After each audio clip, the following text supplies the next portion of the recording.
Constable वाले बच्चे लगातार परेशान हैं, बहुत सारी और भर्तियों पे भी ध्यान देने लगे हैं।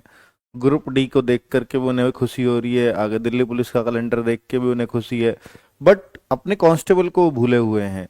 जबकि मैं पहले से भी कह चुका हूं कि भाई आरपीएफ कांस्टेबल में आपके लिए पद भले ही 4200 हैं, लेकिन आपको 42,000 में आना है, क्योंकि 42,000 हैं आपके क्या फिजिकल के लिए बुलाए जाएंगे। और फिजिकल के लिए जो बुलाए जाते हैं, और फिजिकल बड़े अचानक से आता है, 10 में से एक बच्चा पास नहीं होता है, यानी 100 में से जो पास होने का रेशो आता है वो 6 बच्चों का आता है। अगर ये केवल 10 गुना बुलाएंगे तो समझ लीजिए कि जो भी बच्चा 42,000 में आएगा, 4200 बच्चे मतलब फिजिकल क्लियर नहीं कर पाएंगे। तो आपको सिर्फ 42,000 में आना है, तो वैकेंसी 4200 देखो ही मत, 42,000 देखिए, ठीक है। तो देखने का नजरिया बदलिए, बाकी चीजें वही हैं जो आप पढ़ रहे हो, क्योंकि देखो अब तो इससे ज्यादा कुछ नहीं हो सकता। मैं 4200 को मैं 42,000 कर दूं, पर अगर इस नजरिए से देखोगे कि हाँ 42,000 में आना, बात भी सही है कि जो फिजिकल मार देगा वो नौकरी उसकी पक्की है, क्योंकि दूसरी मेरिट लिखने लगाने के लिए इन्होंने खुद लिखा है कि अगर बच्चे कम पढ़ेंगे हम दूसरी मेरिट लगा देंगे, पर ज्यादा का फिजिकल नहीं कराएंगे, ठीक है। तो इसका मतलब इन्हें मेरिट तो लगानी ही पड़ेगी, तो जो 42,000 में फिजिकल मार देगा उसका तो नंबर आना ही है। तो आपका ध्येय क्या हो गया कि भैया मुझे 42,000 में आना है, ठीक है। चलिए, अब अगर मैं बताऊं बच्चों कि आज क्यों मैं ये वीडियो बना रहा हूं, सबको मालूम है कि स्टेटस आए हैं। अब स्टेटस आ गए हैं तो सबसे बड़ा सवाल दिमाग में यही है कि सर एडमिट कार्ड कब आएंगे, सिटी में किस सिटी में मेरा एग्जाम होगा, और किस डेट में, मतलब कब से एग्जाम होने हैं। तो अगर स्टेटस आया है तो इससे एक आइडिया तो लगाया ही जा सकता है कि एग्जाम नजदीकी है। तो इसका आइडिया सबसे अच्छा कौन दे सकता है? आरपीएफ एसआई में कितने दिन पहले आया था भाई, आरपीएफ की तुलना आरपीएफ से ही करो। तो आरपीएफ एसआई में स्टेटस कितने दिन पहले आ गया था, मैं आपको वो दिखाने जा रहा हूं।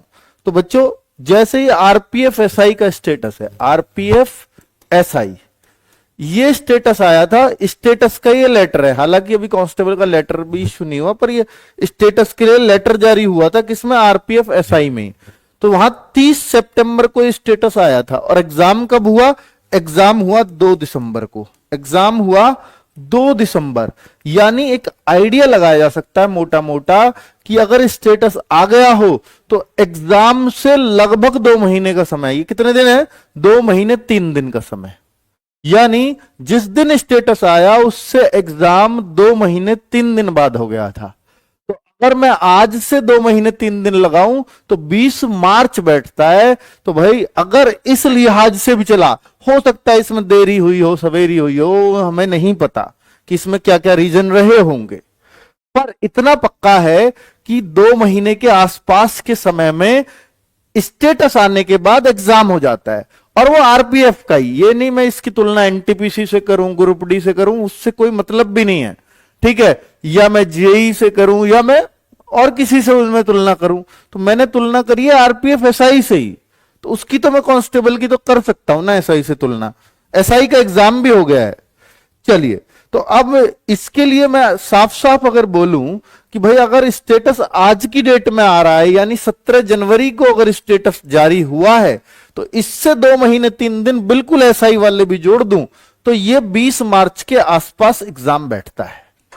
यानी जो अब एग्जाम है, और ये इसको बहुत पहले से आंकड़े लगाए जा रहे थे कि एग्जाम 20 मार्च के आसपास, ये देखिए कोई सटीक आइडिया नहीं है, पर ये आइडिया किसी से तो लगाएंगे ना, क्योंकि हर बच्चे के दिमाग में जाएगा कुछ ना कुछ। अब बच्चों आप देख रहे होंगे कि भाई ये ऑफिशियल लेटर नहीं था, पर ये इंटरनल लेटर चला था रेलवे में इन 4208 वैकेंसीज के लिए।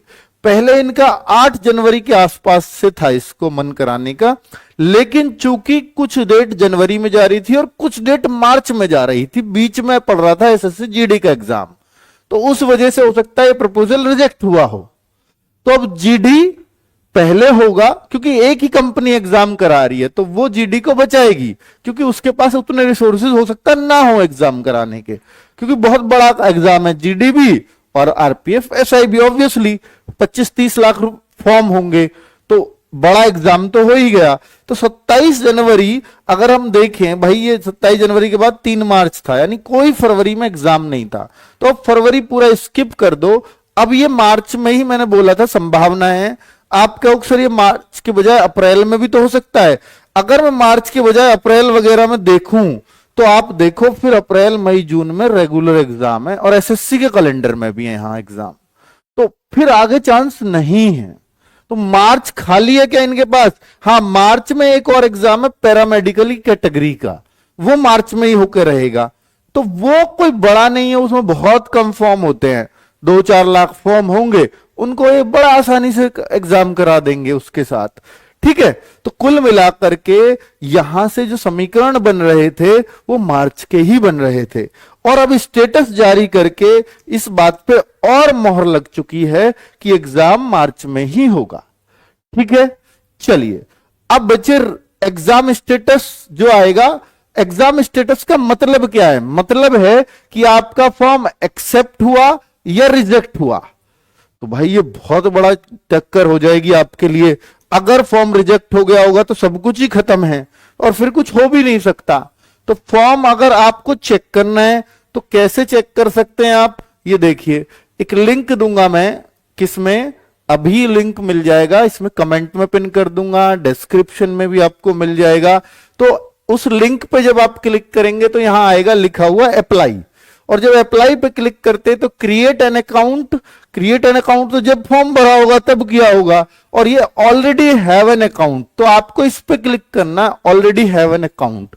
जैसे ही आप इस पे क्लिक करेंगे तो आपका मोबाइल नंबर, ईमेल एड्रेस मांगेगा जो वहां आपने दिया होगा उस टाइम पे, पासवर्ड भी जनरेट किया होगा जब क्रिएट एन अकाउंट बनाया होगा, आपके ईमेल या मोबाइल में पड़ा हुआ होगा वो पासवर्ड, और फिर आई एम नॉट रोबोट पे क्लिक करके आप अपना स्टेटस देख पाएंगे कि एक्सेप्टेड है या रिजेक्टेड है। रिजेक्ट होने के चांस वैसे बहुत कम है, पर फोटो और किसकी वजह से रिजेक्शन होगा? सिग्नेचर की वजह से, या मल्टीपल फॉर्म भरने की वजह से रिजेक्शन हो सकता है।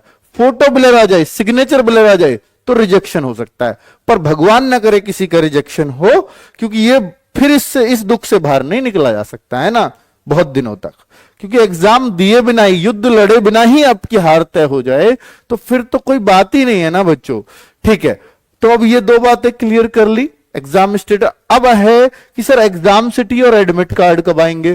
तो ये क्लियर है कि भैया एग्जाम सिटी अगर मैं पहले से तुलना करूं तो 10 दिन पहले आता है, यानी जब आपको एग्जाम डेट वगैरह क्लियर हो जाएगी उसके बाद ही आप एग्जाम सिटी की तो सोचो, उससे पहले नहीं। ऑफिशियली क्लियर हो जाएगी, अभी ये अनऑफिशियली मैं आपको बता रहा हूं। ठीक है, तो एग्जाम सिटी तो तब होगी जब एग्जाम डेट वगैरह आ जाएगी, उसके बाद एग्जाम सिटी एग्जाम से 10 दिन पहले, और एडमिट कार्ड एग्जाम से 4 दिन पहले। ठीक है, चलो और देखिए बच्चे ये सब चीजें, क्योंकि ये जवाब जानने आप लोगों को जरूरी थे, तो RPF practice sets and mock test. Mock test तो हमारा एवरी संडे होता है बच्चों, एवरी संडे।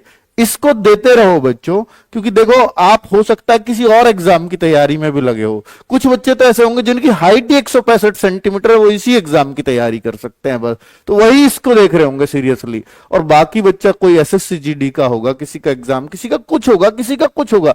कुछ बच्चे यूपी पुलिस में लगे होंगे फिजिकल डीवीपीएसटी में, कुछ बच्चे बिहार पुलिस के फिजिकल में लगे होंगे। पर बच्चों इसके लिए अगर सीरियस होना है, बस एक काम कर लो, एक तो मॉक टेस्ट हर संडे दे लिया करो और एक आरपीएफ के प्रैक्टिस सेट्स कर लिया करो, बस इतना ही कह रहा हूं आपसे। और आपको मालूम है कि भाई ये जो प्रैक्टिस सेट्स है ये हमने पूरे, इसमें यानी बच्चों जैसे जीएस करा रही हैं पारुल मैम, तो इसमें पूरे आपको पता है 50 क्वेश्चन आएंगे, तो पूरे 50 के 50 क्वेश्चन ही कराती है। तो इससे आपको डेली अपना पता चल रहा है कि मैं कहां हूं जीएस में। और ये रेलवे ओरिएंटेड ही हैं। मैथ्स इसमें आकाश से 35 क्वेश्चन आएंगे, 35 के 35 ही करा रहे हैं आकाश सर, 1-1.5 घंटे जितनी देर में भी होंगे। और शोभित सर भी 2:30 बजे से आपका रीजनिंग का प्रैक्टिस सेट कराते हैं, 1-1.25 घंटा जितना भी लगता है, पर 35 क्वेश्चन कराते हैं। इससे आपको डेली पता चल रहा है कि मैं 120 में से कहां लाई कर रहा हूं। पर आपको टारगेट तो 100+ का करना ही है। ये टारगेट रखो कि भैया मुझे अगर कांस्टेबल का पेपर नॉर्मल लेवल आया तो मुझे टारगेट अपना 100+ रखना पड़ेगा। ठीक है, मैं ये नहीं कहता देखो 100 पे ही होगा सिलेक्शन, हो सकता है 90 पे भी होगा, हो सकता है 85 पे भी होगा, पर हम एक टारगेट तो सेट करें ना, क्योंकि ये वही सब्जेक्ट है जिनको हम हर जगह पढ़ते रहते हैं। हाँ, हो सकता है जीएस ऐसी आ जाए कुछ पल्ले ही ना पड़े, 20-25 क्वेश्चन ही बहुत अच्छा नंबर हो, ऐसा भी हो सकता है। तो फिर तो हो सकता है ये 80 भी आपका सेफ हो जाए, क्योंकि देखो जीएस का कुछ भी नहीं कहा जा सकता। और बात करें कि मैथ्स रीजनिंग टफ आ जाए, तो भी हो सकता है आपका 75-80 भी सेफ हो जाए। तो पर ये कह सकते हैं कि भाई एक नॉर्मल जैसा हर एग्जाम में आता है और जैसा चलता आ रहा है रेलवे का ट्रेंड, उस हिसाब से हमें 100 को टारगेट करना चाहिए मॉक टेस्ट में भी। ठीक है, चलिए, तो मुझे लग रहा है कि आप करेंगे भी। और आरपीएफ के प्रीवियस ईयर जितने भी क्वेश्चंस देखने, तो ये हमने एक बुक निकाली हुई थी बहुत दिनों से, और बच्चों एसआई में बहुत अच्छा फीडबैक मिला है हमें इस बुक का। तो अगर आप देखना चाहो तो ये ऑलरेडी मुझे लग रहा है मैं इसकी पीडीएफ फ्री डलवा देता हूं, क्योंकि अब मुझे नहीं लगता कि आपको बुक खरीदें और फिर उसको पढ़ें, तो उतना है। पर अब आपके लिए मैं पीडीएफ फ्री करा रहा हूं आप सभी बच्चों के लिए ऐप पर इस बुक की। बहुत शानदार बुक है, बहुत शानदार रिव्यू इस बुक के आए हैं। मतलब आप फिजिकली बुक लेना चाहो तो आपके पास 2 महीने हैं, ये आपको फ्लिपकार्ट, अमेजॉन या हमारी वेबसाइट के बुक सेक्शन में मिल जाएगी। हमारी वेब ऐप पर बुक सेक्शन में ही आपको जो वहां पर बुक पीडीएफ का ऑप्शन भी आता है, बाय नाउ का भी, तो वहां बुक पीडीएफ मैं फ्री करा रहा हूं। अगर आपको देखनी है तो देख सकते हो, क्योंकि देखो जब अच्छी चीज है और इसी एग्जाम के लिए बनाई है, जिसने खरीद लिया अच्छा है, जो नहीं खरीद पाए तो हो सकता है किसी मजबूरी में नहीं खरीद पाए या और बुक्स हो, तो अच्छी चीज का फायदा सब तक पहुंचना चाहिए, ये मेरा उद्देश्य होता है। क्योंकि इसके बाद ये बुक खराब ही है, कोई क्यों खरीदेगा फिर आरपीएफ में। ठीक है, तो ये मैं आपके लिए फ्री ऑफ कॉस्ट डलवा रहा हूं, हर एक बच्चे को इस बुक का फायदा लेना है। ठीक है, बाइलिंगुअल बुक है। और भाई मॉक टेस्ट कैसे दें? फ्री दें। मॉक टेस्ट कैसे फ्री में दें? हर संडे में फ्री वीकली मॉक टेस्ट है, देखो यहां भी फ्री लिख रहा है। आरपीएफ कांस्टेबल के 50 से ज्यादा मॉक टेस्ट हैं फ्री में, आप इन्हें करो। ये पूरा आपको एग्जाम वाली फीलिंग देंगे, ऑनलाइन एग्जाम है, लैपटॉप पे भी कर सकते हो, है ना। और भाई ये रहे वो मॉक टेस्ट, हर संडे एक नया मॉक टेस्ट इसमें ऐड हो जाता है। स्टार्ट टेस्ट आप करेंगे, बिल्कुल एग्जाम वाली फीलिंग, आपका रिजल्ट, रैंक सब कुछ देगा, और फिर हर क्वेश्चन का सॉल्यूशन भी मिलेगा। ये आप सबको मालूम होगा, बताने की जरूरत नहीं है। तो कुल मिलाकर के जो एग्जाम, जो आपके क्वेश्चंस थे इस वीडियो को लेकर के, जो डाउट्स होंगे, मैंने शायद सबके जवाब आपको दे चुका हूं। हाँ, कुछ पूछ रहे? अच्छा, इसमें ना स्टेटस में बच्चे कह रहे हैं कि ओटीपी मांग रहा है, आधार ओटीपी मांग रहा होगा बच्चों। आधार ओटीपी मांगेगा जब आप स्टेटस चेक करेंगे, तो ओटीपी आपको वही डालना है जो आपके आधार में मोबाइल नंबर रजिस्टर्ड है, सिर्फ वहीं जाएगा वो ओटीपी। और जनरेट ओटीपी का भी ऑप्शन है, आप चाहो तो आधार ओटीपी नहीं आ रहा तो फिर आधार ओटीपी नंबर नहीं पता, जनरेट ओटीपी पे क्लिक कर लीजिए। जनरेट ओटीपी में फिर आपको हो सकता है वो कुछ और चीजें मांगे, मोबाइल नंबर या कुछ और, तो वहां पे आप कर सकते हो। Thank you. हाँ, और कोई भी क्या? अभी कुछ बच्चों 1 मिनट इशू है अभी एक। हाँ, आधार ओटीपी मांग रहा है, बिल्कुल ठीक है। क्या? हाँ, मुझे मालूम है ना, आधार ओटीपी तो बोल रहा हूं मैं, आधार। हाँ, देखिए आधार में जो फोन नंबर रजिस्टर्ड होगा उस पर ओटीपी जाएगा, वो पता नहीं है आपको कौन सा मेरा नंबर रजिस्टर्ड है, तो फिर एक जनरेट ओटीपी का भी ऑप्शन है, तो आप जनरेट कर लीजिएगा ओटीपी, वहां पे एक ऑप्शन आता है जनरेट ओटीपी का भी। ठीक है, तो आधार ओटीपी हो जाए तो सबसे बेस्ट है। ठीक है बच्चों, ओके, नमस्कार।